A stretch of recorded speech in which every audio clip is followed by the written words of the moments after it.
Good morning. Just thought I'd put another video up. This one's the Airfix Royal Scot Fusiliers.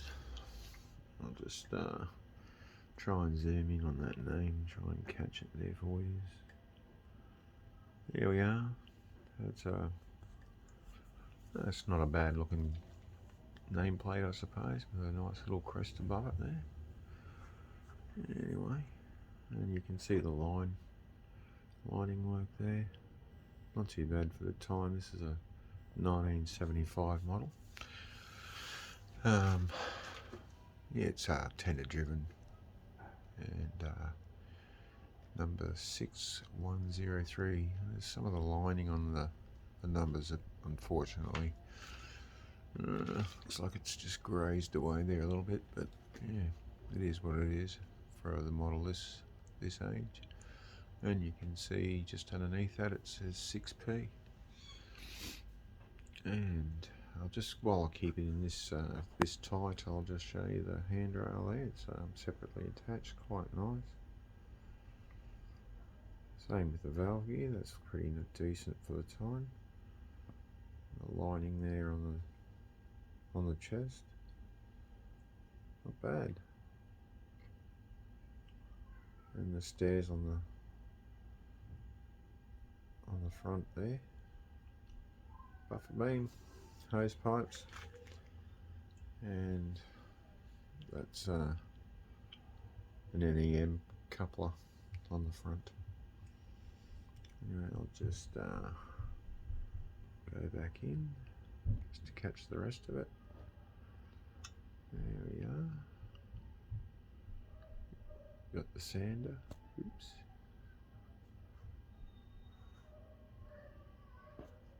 And a little steam chest there, not as prominent as some, but big enough. Whistle right there in front of the cab. We come along to the tender. Might just try and slide that baby along just a touch, just to get it in a bit better. There we go. There's the tender. Not too badly detailed for the time. Yeah, very nice. Okay, I'll just pause the video here and get this camera out of the stand. It annoys me. Okay, that's the original box that it came in. I didn't get it for $13. Whoever owned it before me has obviously picked it up for that. I paid about $50 for this, which I don't know, for an Airfix it could be a bit over the odds, but it looked pretty decent when I saw it there online. And there we are, the Royal Scot LMS livery. And it's 54120-0. Must be a lot number, I'm thinking. Anyway, down here it says it was Airfix Products Limited in 1975. And it's made in Hong Kong, so not bad. There's nothing too special about the box. A bit of damage and stuff that you expect. Someone's over eagerness to open it when they first received it, by the look of that.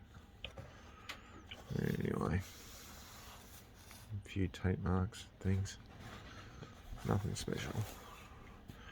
I've been just doing a bit of a service on a few of my others there.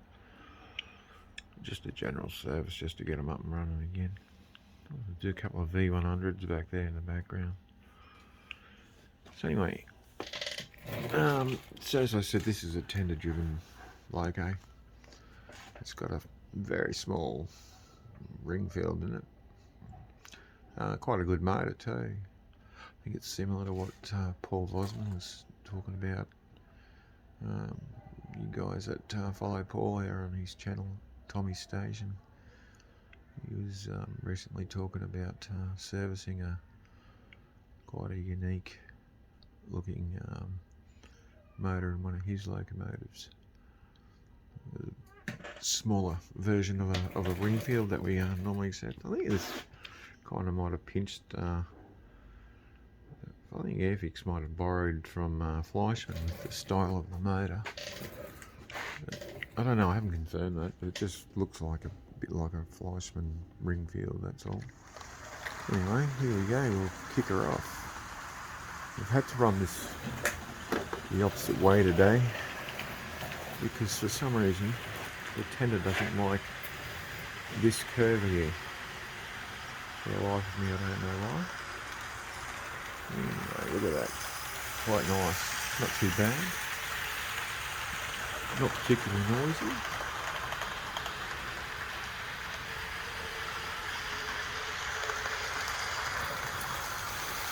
Nice action on the wheel.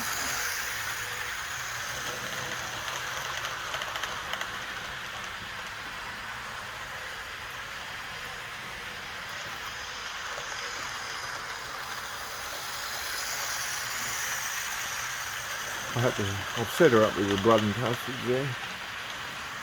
Carmine cream, I don't know, whatever they call them. There's so many names over in England for the same kind of carriage. Depends on where you come from, I suppose. Anyway, I'll pull him up. I'm not going to run this full tilt because I just don't trust it to stay on the track.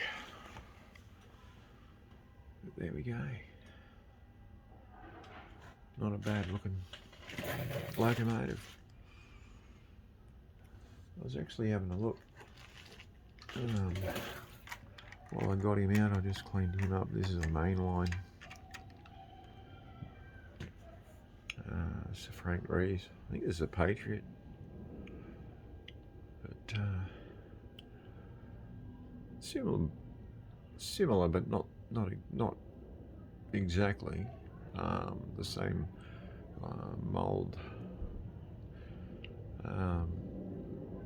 that was used by Airfix and mainline. I think mainline went on to become was bought by Bachmann, and yeah, Bachmann. What can you say about them back then? But this one still runs very well. Like the axles and that are in excellent condition. So maybe I just got a freak. I don't know. Or is this one being a tender driven? I don't have that issue. Which sometimes I prefer tender driven locomotives from that period due to that problem. The axles in the mainline / Bachmann era of the 70s, 80s and into the 90s was yeah, that was a bit diabolical really. You spend hundreds of dollars on locomotives and barely use them, and the axles would crack, and that was the end of them because Bachmann didn't continue to make the plastic nylon axles, rendering the locomotive defunct. Until now, I suppose you can print them now, 3D, but can be bothered doing that. I just don't buy Bachmann locomotives from that era. That's easy fixed. There you go. I've babbled on long enough. I really, I mean, I know a lot of people don't rate these Airfix models from back then, but you know, I do. I think they're alright. I mean, this one runs pretty well. It's not very noisy. It's easy to maintain. Servicing's no problem. You just undo a screw and then pull the buffer beam out of the back of the tender, and off she pops. And yeah, it's easy to pull apart, easy to service, and easy to put back together. You can't reinstall the motor the wrong way because the wheels won't fit. So it's idiot proof. Anyway, I'll get a tank out and show you one of my tanks before we go. Here we go. So as you can see, this is the British Grant tank from World War II. The commander there sitting very, very bravely up on top of the cupola and the turret. This is kind of borrowed from the French.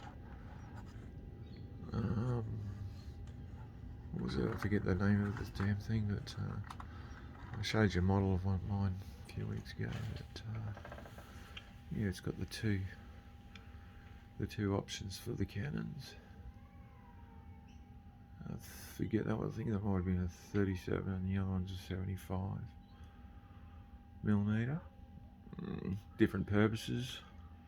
One for destroying tanks, armour, and the other for destroying infantry, machine gun nests, things like that. But,